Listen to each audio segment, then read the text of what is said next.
T for two and two for tea.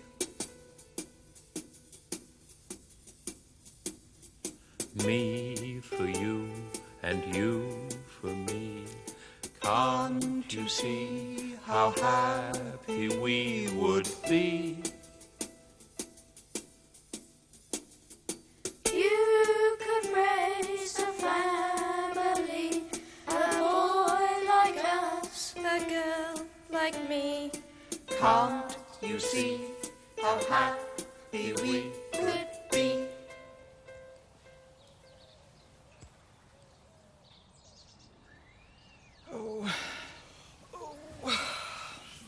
I had this terrible dream.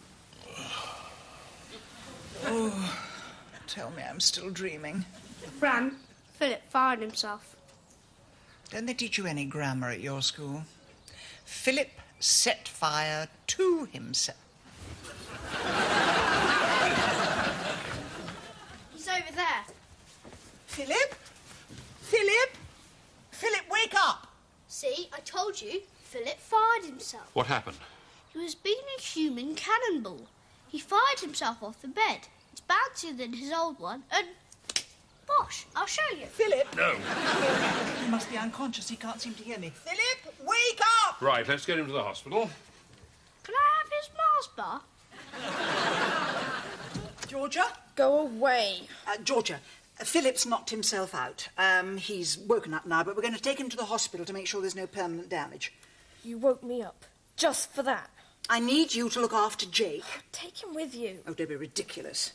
Can't you get a babysitter? Not at 7 a.m. I haven't had enough sleep to be left in charge of a child. Sleep deprivation makes me aggressive and unreasonable. Oh, so that's what's causing it. Right, if you're going to be like that...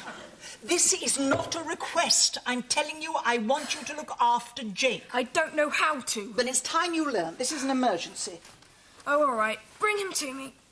You are not a reigning monarch. Get out and keep an eye on him. Come on. It's not mine. Really?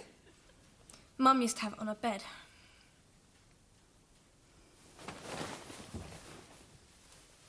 I'll see you later.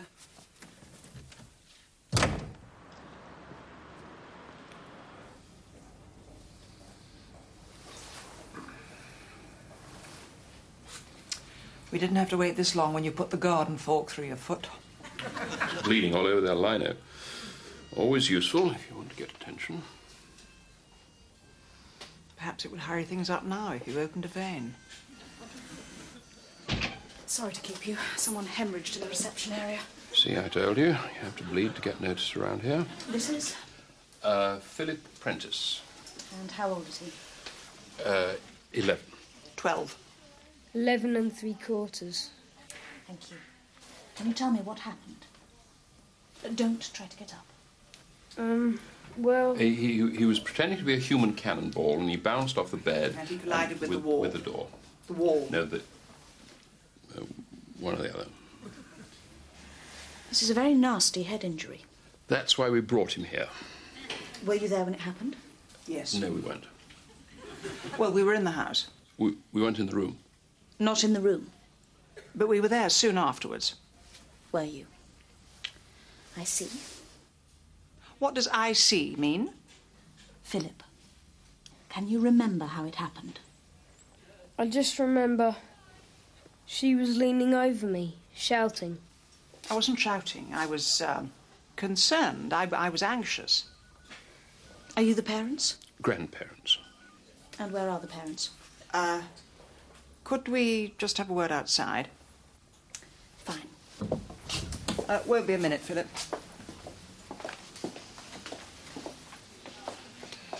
His parents are dead. Unfortunately.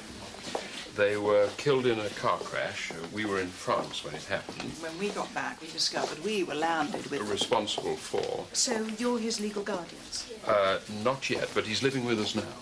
And how long has he been living with you? How long is it now? 12 hours. Half a day. Exactly. And he's in casualty. Well, I don't think the two events are necessarily related. He's an only child, is he? No. Oh. We have two other grandchildren. And where are they now?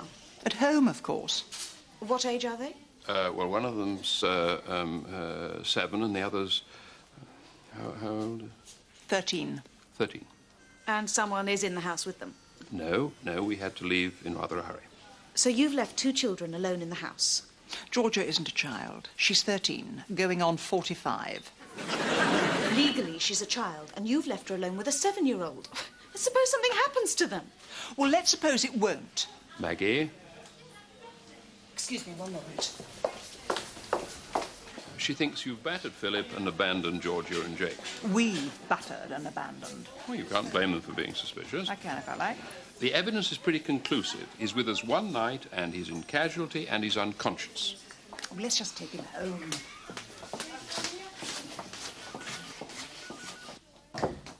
Come on, Philip.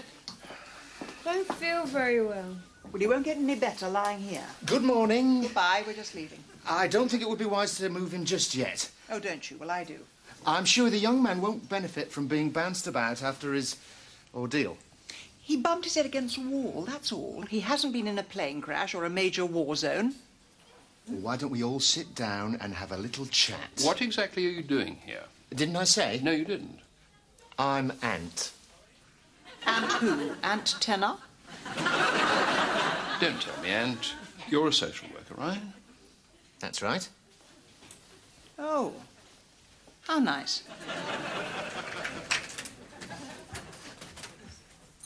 Are you my new mummy? Oh, poor little love. Only I asked for a new mummy last night. I wish I could be your mummy, but I've already got a little girl of my own. I apologise for him. He's at that horribly cute stage. You must be Georgia. I'm Liz. I clean for your grandparents. They're not here. I know. Your grandmother rang from the hospital. She said she was very worried because she'd left you on your own. So she asked me to come and make sure you were all right. Does she send her love? Of course. Lots of love and kisses. They must have put her on medication. Well, Philip's going to be all right, you'll be pleased to hear. Just a nasty great big lump. Oh, you know my brother. And a few bruises.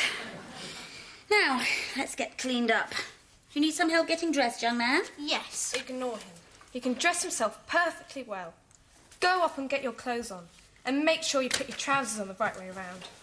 Men. Georgia, I think you're being very brave. What does that mean? Well, it means that, I know you've lost your parents. I didn't lose them. They didn't wander out of Sainsbury's and disappear across the precinct. They were killed in a car crash. Yes, I know. And it's very brave of you to face up to it so unflinchingly. On Anne and Nick the other day... On what? Anne and Nick. They had a very interesting discussion on bereavement. Oh, I'm really sorry I missed that. And they did emphasise the importance of talking about loved ones. Would you like to talk to me about your parents? No. Well, why not talk to your grandmother? Oh, what a brilliant idea. Well, talking helps you come to terms with your loss. In time, it said, in the discussion. You want me to talk about my parents? Okay. Did you ever meet them? I don't think they ever came to see Mr. and Mrs. Prentice, did they? No. Because they couldn't stand each other. Oh, families have their little tiffs. This was a 30-year war. My dad said they were rotten parents to him and 2 of the most selfish people on earth. Oh, your grandmother has been very upset by what's happened. Of course she has. She's got to look after us. We've messed up her life. You going to get that? It's not my house.